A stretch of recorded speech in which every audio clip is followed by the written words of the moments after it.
pobreza y el deterioro ambiental en los países en vía de desarrollo. Sin embargo, encontramos que los nuevos ricos del mundo no están concentrados en los países desarrollados, como la bancada de gobierno nos los expone, sino que están concentrados coincidencialmente en países emergentes, como México o Brasil. Coincidencialmente, el hombre más rico del mundo es Carlos Slim, mexicano, quien da empleo, un hombre rico que concentra riqueza, da empleo a 217,000 mexicanos en México, directos e indirectamente emplea a 500,000 mexicanos. Así evidenciamos cómo la concentración de la riqueza, en lugar de fomentar la pobreza, impulsa a través del empleo el crecimiento económico de nuestros países e inclusive el crecimiento económico de países desarrollados. Carlos Slim también lo hace en Estados Unidos. Entonces, apartándonos ya, digamos, de esta contraargumentación a partir de lo que ellos hemos expuesto, quiero poner en cuestionamiento a la bancada de gobierno y al público presente si es culpa de la concentración de la pobreza que en el mundo haya 4.000 millones de personas en condición de pobreza. Si es culpa de la concentración de la pobreza que el 60% de los habitantes no tengan saneamiento básico. Si es culpa de la concentración de la pobreza que el 40% de la tierra del mundo esté deforestada. Si es culpa de la concentración de la respuesta de la pobreza que 1/5 de los niños en el mundo no tengan educación. Así evidenciamos que la concentración de la riqueza no es la única causa de la pobreza en el mundo, ni del deterioro ambiental. E inclusive hay otros factores históricos como la guerra. Haití es un clave ejemplo en este caso. Etiopía, por ejemplo, donde guerras civiles han fomentado e inestabilidades políticas han fomentado que sus sociedades estén en condición de pobreza. Haití, el 80% de su población está en pobreza y, coincidencialmente, solo le queda el 2% de su forestación. Las inestabilidades políticas y no propiamente la riqueza, en este caso, fue una causante del panorama que vive Haití. Un informe del Banco Mundial indica y sostiene que la acumulación y persistencia de las guerras civiles en el mundo son una de las principales causas del problema de la pobreza a nivel mundial. También encontramos otra cifra, en este caso también del Banco Mundial, que el 80% de los países que han tenido una guerra civil o un conflicto interno en los últimos 15 años permanecen en el grado o en el panorama de la pobreza y el deterioro ambiental. Así evidenciamos que son muchos los factores, muchas las causas que permiten que persista la pobreza y el deterioro ambiental. Gracias.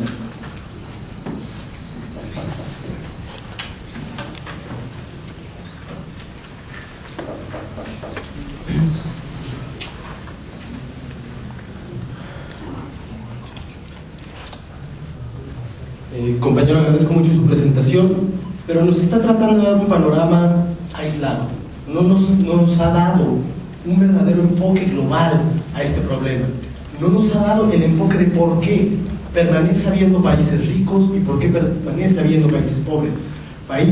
Pone el ejemplo de Haití y lo podemos llevar a situaciones históricas por las cuales entendemos que de todas formas hay pobreza y hay países ricos que están por encima de ellos.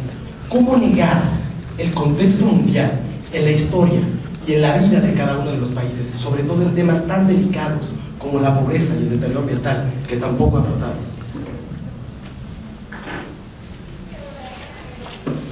Me llega a preocupar que la bancada de gobierno no haya descubierto que puse en cita no solo Haití, también puse en cita Somalia, y de pronto también es indispensable nombrar Kosovo, un país en Europa inclusive, que también evidencia cómo la concentración de la riqueza no ha sido un factor para el cual lo lleva a la actual situación. Entonces, evidenciamos e insistimos en que la concentración de la riqueza no es la causa, y de pronto sí, en algunos casos, como de pronto ellos no los han podido plasmar, de la persistencia de la pobreza y el deterioro ambiental. Hay más factores, como los que ha mostrado la bancada de oposición, los cuales muestran por qué persiste la pobreza y el deterioro ambiental, y cuáles son sus causas y cuáles son sus factores por los cuales perpetúa la pobreza y el deterioro ambiental. Gracias.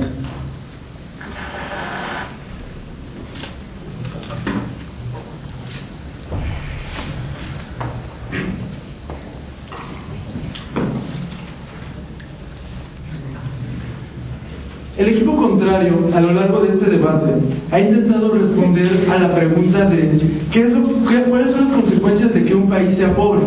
Sin embargo, el tema que nos reúne en este momento es identificar cuáles son las causas de por qué un país no deja de ser pobre y por qué el medio ambiente se ve afectado por la concentración de riqueza. Es decir, estamos tratando de identificar tendencias, tratamos de identificar los porqués. El problema de utilizar argumentos anecdóticos de experiencias aisladas es que no nos ayudan a entender cuál es la situación global, no nos ayudan a interpretar el contexto y no nos proveen de un modelo que identifique la realidad y que nos permita proveer soluciones. Ellos mencionaban de entre los efectos de la pobreza que, bueno, en los países que son pobres hay un mayor índice de corrupción.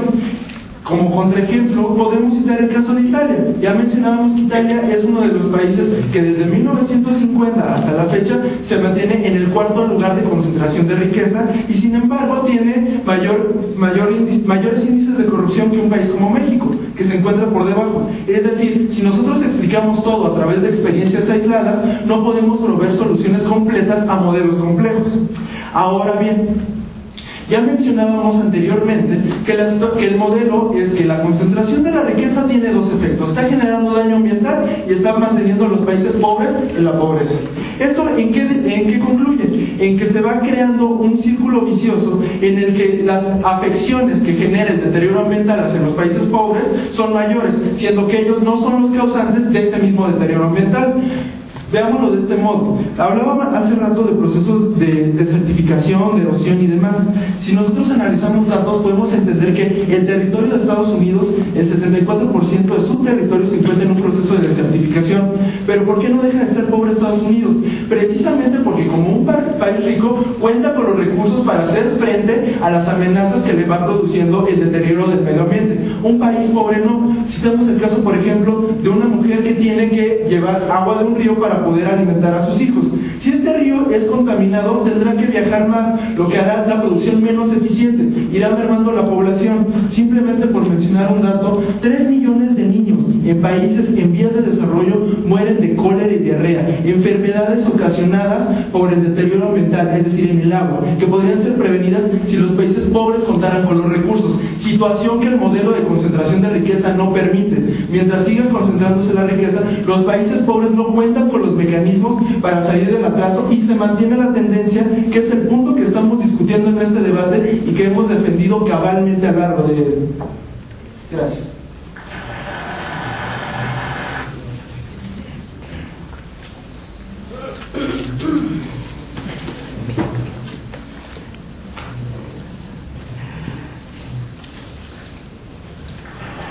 Agradecemos su intervención y quisiera cuestionar: aislados para usted son los índices de la ONU para su bancada, y Italia también es un caso aislado. No se pretende en este caso dar soluciones, sino mostrar los factores que causan estos problemas centrales, que son la pobreza y el deterioro ambiental.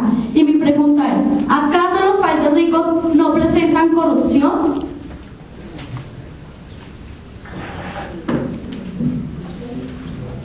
Precisamente, compañera, ese es el problema de partir de experiencias aisladas. Los países ricos sí presentan corrupción, lo que rompe con el ejemplo que ustedes citaban en un principio de que la corrupción conduce a la pobreza, porque los países ricos, si examinamos las series de tiempo, siguen siendo países ricos. Entonces la corrupción obviamente no es una de las situaciones que está condenando a los países a la pobreza.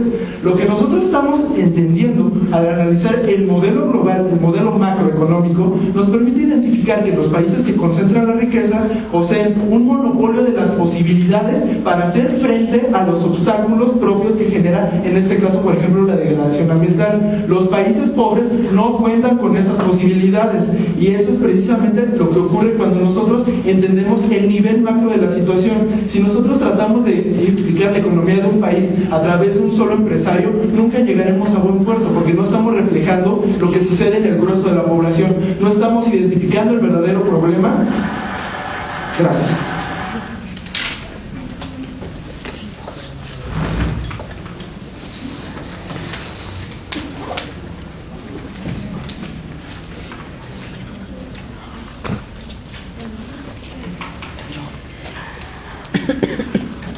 La respuesta a lo que nos hemos planteado el día de hoy parece muy obvio.